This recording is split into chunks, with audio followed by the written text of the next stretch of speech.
Hello everyone, welcome to my YouTube channel. दोस्तों अज current affair का टॉपिक लैके आए हैं। मंथ अपना अगस्त 2022। ठीक है, अपने पीपीएससी या अपने पी भी स्टेटमेंट बेस्ड क्वेश्चन आते या फिर कुछ कह सकते उलझा के क्वेश्चन पूछे जाते हैं, तो वह सब लैके आए हैं ताकि अपना MCQ ने या स्टेटमेंट वाइज आन तो वह सब क्लीयर हो सकन। अगस्त टॉपिक ने फर्स्ट आप पॉलिटी पार्ट पढ़ांगे अज, नैक्सट अगले पार्ट्स आ जाऊगा। फर्स्ट अपने को panchayat extension of the schedule area act 1996 होया की हैगा। देखो छत्तीसगढ़ ने की किया हैगा, अपने पंचायती राज की इंप्लीमेंट करने की ट्राई की है कितने शेड्यूल एरिया। ओके, कदों की हैगी? हाँ, वर्ल्ड ट्राइबल डे ते पहली गल पहला क्वेश्चन केड़ा बनूगा, वर्ल्ड ट्राइब डे कदों होंदा है? तो ये कदों होंदा है 9 अगस्त को। ओके, होर क्वेश्चन की है कि केड़े स्टेट ने ट्राई की है? छत्तीसगढ़ ने। क्लियर, एक्ट केड़ा 1996। नेक्स्ट है अपने को more on news with the PESA rule being notified, Chhattisgarh become the 7th state in the country frame rules and implement PESA after Andhra Pradesh, Gujarat, Himachal Pradesh, Maharashtra, Rajasthan and Telangana. देखो मेनली की सीगा, अपनी गौरमेंट वालों PESA act ministry of Panchayati Raj and ਜਿਹੜੇ ਹੈਗੀ ਇਹਦੇ 'ਚ 10 ਸਟੇਟ ਸਿਲੈਕਟ ਹੋਈਆਂ ਸੀਗੀਆਂ। ਕਿਹੜੀ ਸੀ? ਆਂਧਰਾ ਪ੍ਰਦੇਸ਼ ਸੀ, ਛੱਤੀਸਗੜ੍ਹ ਸੀ, ਗੁਜਰਾਤ, ਹਿਮਾਚਲ ਪ੍ਰਦੇਸ਼, ਝਾਰਖੰਡ, ਮੱਧ ਪ੍ਰਦੇਸ਼, ਮਹਾਰਾਸ਼ਟਰ, ਉੜੀਸਾ, ਰਾਜਸਥਾਨ ਤੇ ਤੇਲੰਗਾਨਾ। ਹੁਣ ਤੱਕ ਕੀ ਸੀਗਾ, ਸਿਰਫ 6 ਸਟੇਟਸ 'ਚ ਕੀ ਸੀਗਾ ਇਹ ਇੰਪਲੀਮੈਂਟ ਹੋਇਆ ਸੀਗਾ ਕਿ ਜੋ ਸ਼ਡਿਊਲ ਏਰੀਆ ਨੇ, ਸ਼ਡਿਊਲ ਟਰਾਈਬਲ ਏਰੀਆਜ਼ ਨੇ, ਉੱਥੇ ਕੀ ਹੋਵੇ ਪੰਚਾਇਤੀ ਰਾਜ ਸਿਸਟਮ ਅਪਲਾਈ ਹੋਵੇ। ठीक है, तो हुण जिहड़ी छत्तीसगढ़ है ये की हैगी 7th स्टेट बनी है। पुछ लिया जाता है कई बार कि किहड़ी स्टेट्स ने जिन्हां विच अपलाई होया, तो तुसीं एक तरह इस तरीके नाल याद रख सकदे भी किहड़ी स्टेट विच नहीं होया। ओके, थोड़ा ईजीली हो जाता है। हुण छत्तीसगढ़ 7th स्टेट है तो PESA act 1996 based on recommendation of Dilip Singh Bhuria committee. किहड़ी committee सी ये? दलीप सिंह बोरिया कमेटी हैगी। ओके, इन्हें इनैक्ट किया 1996 tribal empowerment act. Main question हो रहा इस की बन सकता है, ये किस मिनिस्ट्री अंदर आंदा है? Ministry of Panchayati Raj is a nodal अफसर। ये हमेशा अपन लगता है कि ट्राइबल एरिया वास्ते, ट्राइब वास्ते हो सकता है, बट यह किहदे अंदर आंदा है? मिनिस्ट्री ऑफ पंचायती राज। 1992 के टाइम से जो ये अपना एक्ट आया सी उस टाइम के अंदर है। तो PESA act is called constitution within the constitution. ये नोट करने वाली गल है कि किहड़े एक्ट नूं constitution within the act कहा जाता है? Constitution within the constitution. ये किहड़ा एक्ट है? पीसा एक्ट है। Okay, as it provides for the extension of provision of part 9 of constitution relating to a panchayat to the schedule area of 10 states under article 244। ठीक है, read with the schedule 5। किस ये किहड़ा part अंदर आंदा है?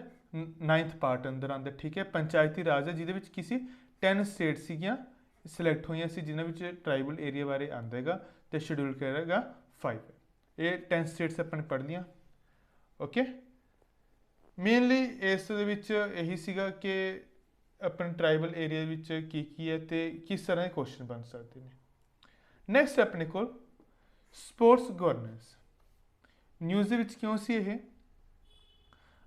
गल ये सी जिहड़ी फीफा अपने को जो फीफा कौंसिल हैगी इन्हें अपनी इंडियन ऑल इंडिया फैडरेशन जो फुटबॉल सी इससे बैन लगाता सीगा। क्यों बैन लगाया सी? कि बैन यह सीगा कि जो अपनी ऑल इंडिया फुटबॉल फैडरेशन है इन्हें कोई थर्ड पार्टी ऑर्गेनाइज करती सी। तो ये थर्ड पार्टी है कि सी? Committee of administrators, COA। Okay, ये पार्टी एडमिनिस्ट्रेट करती सी, इनू गाइड करती सी, जिस करके फीफा ने की होया सीगा इससे अपनी इंडियन फुटबॉल पर बैन लगाता सी, जो कि हुण यह बैन हटा चुके हैं। किवें हटाया? After the dissolution of committee of administration by the Supreme Court. किहदे द्वारा डिजोल्व की है? सुप्रीम कोर्ट द्वारा डिजोल्व की है। The bureau of FIFA council has lifted a suspension of on all India football federation. इस बार की किया जो ब्यूरो ऑफ फीफा काउंसिल से उन्हें की किया जो सस्पेंशन सी वो लिफ्ट कर ली, मतलब चक ली। ठीक है, क्लीयर है। नैक्सट देखो मोर होर क्यों ये न्यूज़ सी Dissolution of COA was necessary condition from FIFA to lift the AIFF suspension as given AIF full control on its daily affairs। मतलब ਕੀ ਸੀ ਜਿਹੜੀ ਕਮੇਟੀ ਆਫ ਐਡਮਿਨਿਸਟ੍ਰੇਸ਼ਨ ਸੀਗੀ ਐਡਮਿਨਿਸਟ੍ਰੇਟਰ ਇਹਦਾ ਕੀ ਸੀਗਾ ਡੇਲੀ ਅਫੇਅਰਸ ਦੇ ਉੱਤੇ ਕੰਟਰੋਲ ਸੀਗਾ ਕਿਹਦੇ ਉੱਤੇ ਆਲ ਇੰਡੀਆ ਫੁੱਟਬਾਲ ਫੈਡਰੇਸ਼ਨ ਤੇ ਇਸ ਕਰਕੇ ਜਿਹੜੀ ਫੀਫਾ ਸੀ ਇਹਦੇ ਉੱਤੇ ਸਸਪੈਂਸ਼ਨ ਲਗਾਇਆ ਹੋਇਆ ਸੀਗਾ। FIFA suspended the All India Football Federation due to undue influence from third parties। ਕਿਸੇ ਵੀ ਜਿਹੜਾ ਕੋਈ ਵੀ ਥਰਡ ਪਾਰਟੀ ਇਨਫਲੂਐਂਸ ਹੈ ਉਹ ਆਪਣੀ ਇੰਡੀਅਨ ਫੁੱਟਬਾਲ ਨੂੰ ਇਨਫਲੂਐਂਸ ਨਹੀਂ ਕਰ ਸਕਦਾ। ਇਹਦੇ ਨਾਲ ਹੈਲਪ ਕੀ ਮਿਲੀ ਹੈ India to hold FIFA under 17 women's world cup 2022। ਜਿਹੜੀ ਆਪਣੀ ਅੰਡਰ 17 ਵੂਮੈਨ ਨੇਗੀਆਂ ਉਹ ਇਸ ਫੁੱਟਬਾਲ ਕੱਪ ਦੇ ਵਿੱਚ ਹੁਣ ਪਾਰਟ ਲੈ ਸਕਣਗੇ। ਕਦੋਂ ਹੋਣਗੇ ਇਹ ਅਕਤੂਬਰ 2022 ਦੇ ਵਿੱਚ ਹੋਣਗੀਆਂ। ਕਿੱਥੇ ਹੋਣਗੇ ਇੰਡੀਆ ਦੇ ਵਿੱਚ ਹੋਣਗੀਆਂ। ਕਲੀਅਰ ਹੈ। ਨੈਕਸਟ ਆਪਣੇ ਕੋਲ personal data protection bill PDP। Okay in news ਦੇ ਵਿੱਚ ਕਿਵੇਂ recently central government withdraw the personal data protection bill that it had tabled in Lok Sabha in 2019। ਜਿਹੜੀ ਸੈਂਟਰਲ ਗਵਰਨਮੈਂਟ ਸੀ ਇਹਨੇ ਆਪਦਾ ਜਿਹੜਾ ਪਰਸਨਲ ਡਾਟਾ ਪ੍ਰੋਟੈਕਸ਼ਨ ਬਿੱਲ ਸੀ 2019 ਦੇ ਵਿੱਚ ਲੋਕ ਸਭਾ ਵਿੱਚ ਰੱਖਿਆ ਸੀ ਉਹਨੇ ਕਰ ਲਿਆ ਵਾਪਿਸ ਲੈ ਲਿਆ। ਵਾਪਿਸ ਕਿਉਂ ਲਿਆ ਇਹਦੇ ਵਿੱਚ ਕੁਝ ਚੇਂਜਸ ਕਰਨੀਆਂ ਸੀਗੀਆਂ ਜੋ ਸਹੀ ਲੱਗਦੀਆਂ ਨੇ ਦੇਖਦੇ ਆਪਾਂ। ਇਨ justice KS Puttaswamy versus Union of Indian case, Supreme Court ordered that the right to privacy is an intrinsic part of right to life and personal freedom guarded by Indian Constitution। ਜਿਹੜੇ ਆਪਣੇ ਪਹਿਲੀ ਗੱਲ ਇਹ case ਕਿਹਦੇ ਵਿੱਚ ਸੀਗਾ KS Puttaswamy ਤੇ union of India ਦੇ ਵਿੱਚ ਕੀ ਸੀਗਾ ਰਾਈਟ ਟੂ ਪ੍ਰਾਈਵੇਸੀ ਤੇ right of right to life ਦੇ ਉੱਤੇ ਅਟੈਕ ਸੀ ਇੱਕ ਤਰ੍ਹਾਂ ਜੋ ਕੀ ਸੀਗਾ ਇੰਡੀਅਨ ਕਨਸਟੀਟਿਊਸ਼ਨ ਜਿਸ ਨੂੰ ਗਾਰਡ ਕਰਦਾ ਹੈ। ਨੈਕਸਟ ਦੇਖਦੇ ਹਾਂ the light of this judgment and the abounding concern around how large tech platforms were handling the personal data of Indian users, the center in 2017 set up an expert committee chaired by retired Supreme Court Justice।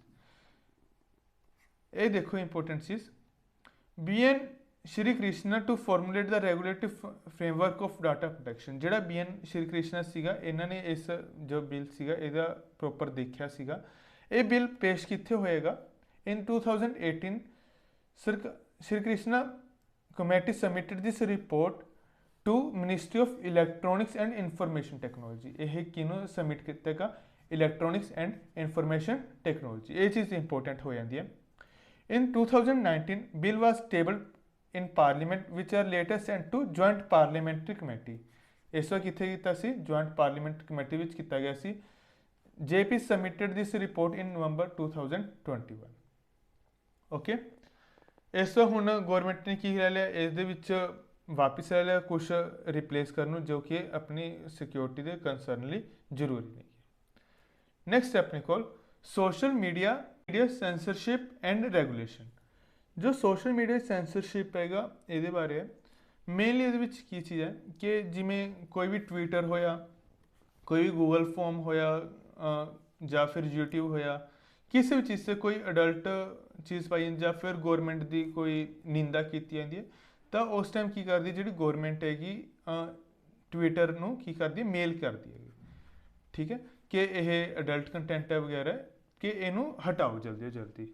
ਤਾਂ ਹੁਣ ਤੱਕ 2014 ਤੋਂ ਲੈ ਕੇ 2022 ਤੱਕ ਦੇਖਿਆ ਗਿਆ ਕਿ India ਨੇ 12,373 ਵਾਰ ਮੇਲ ਕੀਤੀ ਹੈ ਤੇ ਇੰਡੀਆ ਹੁਣ 4th ਕੰਟਰੀ ਬਣ ਗਿਆ ਜੋ ਇਸ ਸਭ ਦੇ ਵਿੱਚ ਹੈਗਾ ਸੀਗਾ ਕਿ ਆਪਣਾ ਜਿਹੜਾ ਰਿਮੂਵ ਕੰਟੈਂਟ ਦੇ ਰਿਪੋਰਟ ਦੇ ਵਿੱਚ ਦੇਖੋ according to Twitter's global transparency report there has been a rise in legal demand being made by India to remove content from Twitter between 2014 and 2020। ਕਿ ਜਿਹੜੀ ਟਵਿੱਟਰ ਨੇ ਗਲੋਬਲ ਟ੍ਰਾਂਸਪੇਰੈਂਸੀ ਰਿਪੋਰਟ ਸੈਂਡ ਕੀਤੀ ਹੈ ਠੀਕ ਹੈ। ਇਹ ਮੇਨ ਕੁਐਸਚਨ ਬਣਦਾ ਹੈ ਹੁਣ ਇੰਡੀਆ ਨੇ ਕੀ ਕੀਤਾ ਟਵਿੱਟਰ ਤੋਂ ਰਿਮੂਵ ਕਰਾਇਆ ਡਾਟਾ ਤੇ ਹੁਣ ਇੰਡੀਆ ਕਿੰਨਵਾਂ ਸਥਾਨ ਹੈਗਾ 4th ਰੈਂਕ ਹੈ। ਕੀ ਪੁਆਇੰਟ ਨੇ ਇਹਦੇ India is the 4th sport to issue blocking orders between 2014 and 2020। ਜਿਹੜੇ ਇੰਡੀਆ ਕੀ ਹੈ 4th sport ਤੇ after Japan turkey and Russia. Japan ਸਭ ਤੋਂ ਅੱਗੇ ਹੈ ਠੀਕ ਹੈ ਫਿਰ ਤੁਰਕੀ ਫਿਰ Russia. Between 2014 and 2020, the government ordered Google to take down numerous pieces of content from service like searches, YouTube, Gmail, Blogger।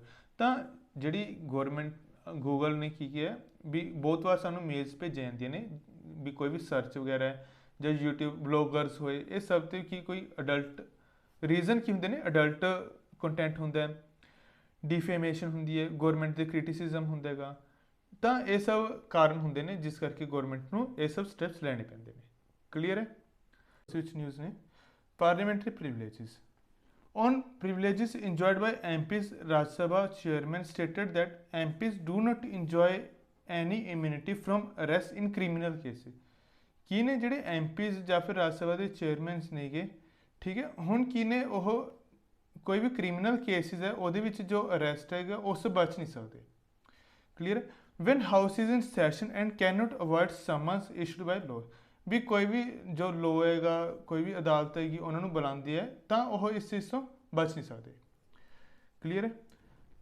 This right are also given to those individual who speak and participate in any committee of parliament ਜਿਹੜੇ rights ਨੇ ਇਹ ਕਿਹਦੇ ਕੋਲ ਹੁੰਦੇ ਸੀ ਪਹਿਲਾਂ ਜਿਹੜੇ parliament ਦੇ ਵਿੱਚ ਬੋਲਦੇ ਸੀ ਜਾਂ ਫਿਰ ਪਾਰਟਿਸਿਪੇਟ ਕਰਦੇ ਸੀਗੇ ਇਹਦੇ ਵਿੱਚ ਕੌਣ ਮੇਨਲੀ ਵੀ ਆ ਜਾਂਦੇ ਨੇ ਅਟਾਰਨੀ ਜਨਰਲ ਤੇ ਯੂਨੀਅਨ ਮਿਨਿਸਟਰ ਵਗੈਰਾ ਸਭ ਆ ਜਾਂਦੇ ਨੇ ਕਲੀਅਰ ਹੈ when any of these rights and immunities are disregarded offense is called breach of privileges and punished under law of parliament special privileges are enshrined under article 105 and article 194 देखो ਜਿਹੜਾ 105 ਹੈ ਇਹਦੇ ਵਿੱਚ ਕੀ ਨੂੰ ਆਉਂਦੇ ਨੇ ਜਿਹੜੇ ਐਮਪੀਜ਼ ਵਗੈਰਾ ਹੁੰਦੇ ਜਿਹੜੇ ਪਾਰਲੀਮੈਂਟ ਮੈਂਬਰ ਆਫ ਪਾਰਲੀਮੈਂਟਸ ਹੁੰਦੇ ਨੇਗੇ ਤੇ ਜਿਹੜੇ ਐਮਐਲਏ ਵਗੈਰਾ ਹੁੰਦੇ ਨੇ ਉਹਨਾਂ ਨੂੰ ਇਹ ਪ੍ਰੋਟੈਕਸ਼ਨ ਕਿਹਦੇ ਅੰਦਰ ਆਉਂਦੀ ਹੈ 194 ਦੇ ਅੰਦਰ ਕੀ ਹੁੰਦਾ ਹੈਗਾ ਕਿ ਕੋਈ ਵੀ ਸਿਵਲ ਕੇਸ ਹੈ ਦੇਖੋ ਇੱਕ ਤਾਂ ਸਿਵਲ ਕੇਸ ਹੁੰਦੇ ਨੇ ਇੱਕ ਕ੍ਰਿਮੀਨਲ ਕੇਸ ਸਿਵਲ ਕੇਸ ਮਤਲਬ ਕਿਸੇ ਦਾ ਜ਼ਮੀਨ ਦਾ ਝਗੜਾ ਕੋਈ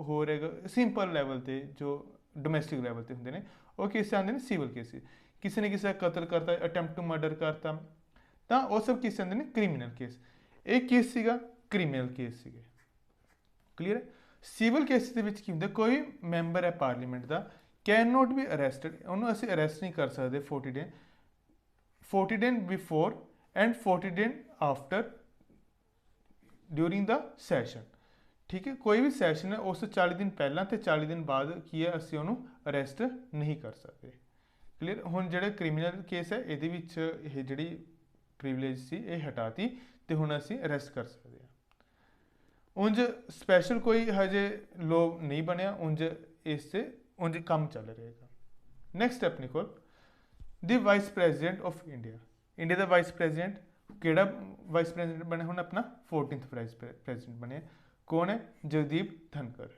ਓਕੇ ਜਿਹੜੇ ਵਾਈਸ ਪ੍ਰੈਜ਼ੀਡੈਂਟ ਹੁੰਦੇ ਸੈਕੰਡ ਹਾਈਐਸਟ ਪੋਜੀਸ਼ਨ ਹੁੰਦੀ ਹੈ ਕਨਸਟੀਟਿਊਸ਼ਨ ਦੀ ਕਿਹੜੇ ਆਰਟੀਕਲ ਅੰਦਰ ਆਉਂਦਾ 63rd ਆਰਟੀਕਲ ਅੰਦਰ ਆਉਂਦਾ ਹੈ ठीक है he is elected by indirect election कि इलैक्शन होंगी है इंडायरैक्ट इलैक्शन होंगी है कि वोट होंगी है इलैक्टोरल कॉलेज वोट होंगी है ठीक है किहड़े मैंबर्स होंगे ने both he members of parliament clear rule किन्ने टाइम का कार्यकाल होंगे 5 साल का कार्यकाल होंगे तो इन्हूं की कहते एक्स ऑफिसर चेयरमैन ऑफ राज्य सभा जो करंट का सीगा वो यही सी कि कौन ने अपने हुण जो वाइस प्रेजिडेंट जगदीप धनकर ने तो किन्नवें नंबर के ने 14th नंबर के ने बाकी ये सब चीज़ें तो आप पॉलिटी के पढ़ी लेने नैक्सट अपने को इलैक्ट्रो बॉन्ड्स ठीक है data from State Bank of India show that since 2018 political parties have collected more then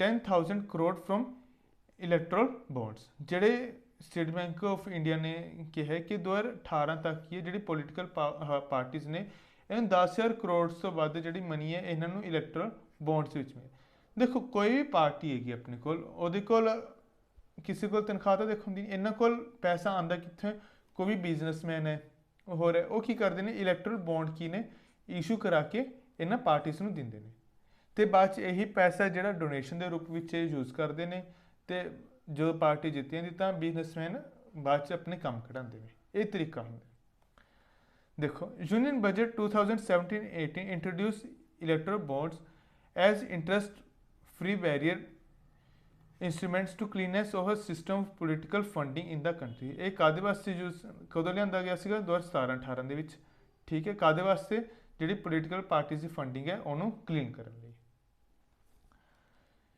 ਇਹ ਕਾਹਦੇ ਵਾਸਤੇ ਸੀਗਾ ਦੇਖੋ, to limit the use of cash in political funding, ਵੀ ਪੋਲੀਟੀਕਲ ਫੰਡਿੰਗਸ ਹੈ ਉਹਦੇ ਵਿੱਚ ਕੈਸ਼ ਦਾ ਯੂਜ਼ ਹੈ ਉਹਨੂੰ ਘਟਾਉਣ ਵਾਸਤੇ। Eliminate fraudulent political parties, protecting donor from political victimisation, ਠੀਕ ਹੈ। ਇਹ ਸਭ ਵਾਸਤੇ ਸੀਗਾ। ਇੱਕ ਗੱਲ ਇਹ ਚੀਜ਼, electoral bond valid for 15 days. ਜਿਹੜਾ ਇਹ ਬੌਂਡ ਹੋਊਗਾ ਇਹ ਕਿੰਨੇ ਦਿਨ ਵੈਲਿਡ ਹੋਊਗਾ? 15 ਦਿਨ। ਕਦੋਂ ਤੋਂ? ਜਦੋਂ ਤੋਂ ਇਸ਼ੂ ਹੋਊਗਾ। ਕਲੀਅਰ ਹੈ। ਇਹ ਸੋਲਡ ਹੋਊਗਾ ਕਿਹੜੇ ਮਲਟੀਪਲਸ? 1000 ਦੇ ਵਿੱਚ, 10000, 1 ਲੱਖ, 10 ਲੱਖ ਤੇ 1 ਕਰੋੜ ਦੇ ਮਲਟੀਪਲਸ ਹੋਊਗਾ। ਇਹਦੀ ਇੰਪੋਰਟੈਂਟ ਚੀਜ਼ ਕੀ ਹੈ ਕਿ ਸਿਰਫ SBI is the only bank authorised to sell them. ਸਿਰਫ SBI ਬੈਂਕ ਦੇ ਵਿੱਚ ਹੋਊਗਾ, ਕੋਈ ਵੀ ਹੋਰ ਪ੍ਰਾਈਵੇਟ ਬੈਂਕ ਇਸ ਦਾ ਹਿੱਸਾ ਨਹੀਂ ਹੈਗਾ। ਸਿਰਫ SBI ਬੈਂਕ ਕੀ ਹੈ ਇਨ ਬੌਂਡਸ ਨੂੰ ਇਸ਼ੂ ਕਰ ਸਕਦਾ ਹੈ। ਐਲੀਜੀਬਿਲਿਟੀ ਕੀ ਹੋਣੀ ਚਾਹੀਦੀ ਹੈ? Register political party that secured at least 1%, ਘੱਟ ਤੋਂ ਘੱਟ 1% ਵੋਟ ਹੋਣੀ ਚਾਹੀਦੀ ਹੈ। Poll in most recent general assembly election, ਜਿਹੜੀ ਰੀਸੈਂਟ ਅਸੈਂਬਲੀ ਹੋਈਆਂ ਇਲੈਕਸ਼ਨਸ ਹੋਈਆਂ ਨੇ ਉਹਦੇ ਵਿੱਚ ਘੱਟੋ ਘੱਟ ਕਿੰਨੀ % ਵੋਟ ਹੋਣੀ ਚਾਹੀਦੀ ਹੈ? ਉਹਨੂੰ 1% ਵੋਟ ਹੋਣੀ ਚਾਹੀਦੀ ਹੈ। ਬਾਇਰ bond have submit full KYC details ਵਗੈਰਾ, ਇਹ ਸਭ ਜ਼ਰੂਰੀ ਹੁੰਦੀ ਹੀ ਨਹੀਂ ਕਿ ਉਹਦੀ KYC ਵਗੈਰਾ ਹੋਵੇ, ਠੀਕ ਹੈ। ਨੈਕਸਟ ਆਪਣੇ ਕੋਲ Jammu and Kashmir electoral roll. ਜਿਹੜਾ ਜੰਮੂ ਐਂਡ ਕਸ਼ਮੀਰ ਹੈ ਉਹਦਾ ਰੋਲ ਦੇਖਦੇ ਹਾਂ। ਦੇਖੋ ਪਹਿਲਾਂ ਕੀ ਸੀਗਾ, ਜੋ ਜੰਮੂ ਐਂਡ ਕਸ਼ਮੀਰ ਦਾ ਕੋਈ ਵੀ ਪਰਸਨ ਸੀਗਾ ਉਹੀ ਜੰਮੂ ਕਸ਼ਮੀਰ ਦੇ ਵਿੱਚ ਵੋਟ ਪਾ ਸਕਦਾ ਸੀ। ਬਟ ਹੁਣ ਕੀ ਹੋ ਰਿਹਾਗਾ, ਹੁਣ ਜੰਮੂ ਕਸ਼ਮੀਰ ਐਜ਼ ਏ 370 ਹਟਾਤੀ ਤਾਂ ਕੋਈ ਵੀ ਪਰਸਨ ਹੈ ਉਹ ਜੰਮੂ ਕਸ਼ਮੀਰ ਦੇ ਵਿੱਚ ਵੋਟ ਬਣਾ ਸਕਦਾ ਹੈ। ਦੇਖਦੇ ਹਾਂ ਨਿਊਜ਼ ਦੇ ਵਿੱਚ ਕਿਉਂ ਹੋਏਗਾ।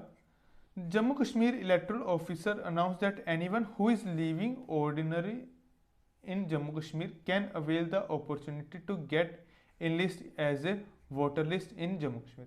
मतलब कोई पर्सन जम्मू कश्मीर ਵਿੱਚ ਰਹਿ ਰਿਹਾ ਹੁਣ ਤਾਂ ਉਹਨੂੰ ਕੀ ਹੈ ਓਪਰਚੁਨਿਟੀ ਹੈ ਕਿ ਜੰਮੂ ਕਸ਼ਮੀਰ ਦੀ ਵੋਟਰ ਲਿਸਟ ਵਿੱਚ ਆਪਦਾ ਨਾਮ ਦਰਜ ਕਰਵਾ ਲੇ। ਕਲੀਅਰ। ਇਹ ਕੋਈ ਆਲ ਇੰਡੀਆ ਲੈਵਲ ਤੇ ਕੋਈ ਵੀ ਹੋ ਸਕਦਾ ਹੈ। In accordance with provision of representation of people act 1951, RPA 1951 ਦੇ ਅੰਡਰ ਕੀ ਆਏਗਾ, ਓਕੇ।